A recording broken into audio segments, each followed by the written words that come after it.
Welcome back to your Java teacher. Today we are with the part 1 of top Java interview questions. So let's get started. First question is, what are static blocks and static initializers in Java? So static blocks and static initializers are used to initialize static fields in Java. We declare static blocks when we want to initialize static fields in our class. So they will be executed when the class is loaded or and they will be executed even before the constructors are executed.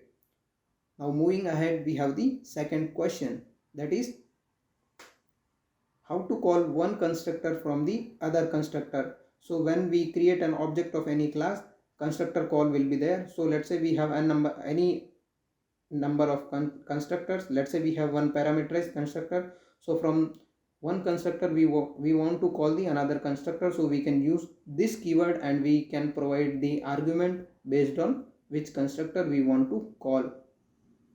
More you can do the implementation part and you can understand.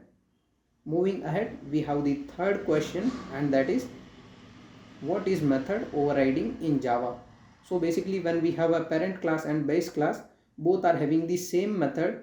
So when we use the reference of parent class and we create the object of child class and we want to call the method, so that time the object is of child class, so the method of child class will be called. Even we have the same class in the parent class also, so that is called as method overriding, because here we can understand that the child class method is overriding the parent class method. More you can do the implementation of this thing and you can understand. Moving ahead, we have the fourth question, and that is what is super keyword in the Java.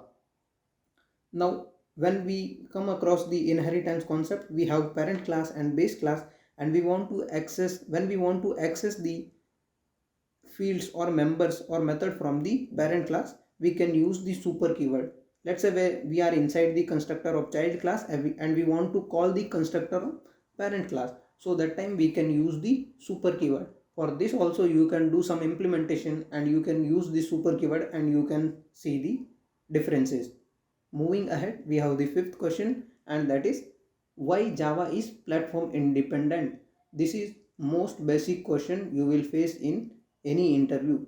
Now Java is having JVM, so that is the main part here. And first we compile our Java classes, so that converted into bytecode, and after that our JVM execute that bytecode into on any platform. So that is why JVM makes our Java platform independent. Moving ahead, we have the sixth question. Moving ahead, we have the sixth question, and that is what is method overloading in Java? Now we saw method overriding in the previous question. Now we have to understand method overloading here. So method overloading basically is associated with the single class, and inside a single class we can have same method name for different methods. Only difference will be there in the number of arguments, type of the arguments, and return type. So when we call the method, that will depend which method will be called based on the number of argument, return type. Basically it will match the signature. Moving ahead, we have the seventh question, that is what is JIT compiler. So JIT is standing for just in time compiler.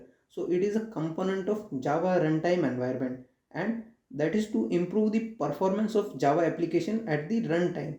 Java program consists of classes which contains platform neutral bytecode, and that can be interpreted by a JVM on many different computer architectures. So at this point of time, JIT helps a lot. Moving ahead, we have eighth question, and that is what is bytecode in Java. So simply we can understand bytecode is nothing but the machine executable code, and where the JVM plays a main role and JVM execute that particular code on the machine. So basically we can see here, bytecode is a machine independent language and contains set of instructions which are executed only by JVM. Moving ahead, we have ninth question, and that is difference between this and super keyword. So basically I will explain in simple way that this is associated with the current instance. Basically let's say you are having a class and you create an object of that class. So now you are inside the constructor of class, so that time this keyword will be associated with that particular instance, and when you are using super keyword you are associated with the parent class.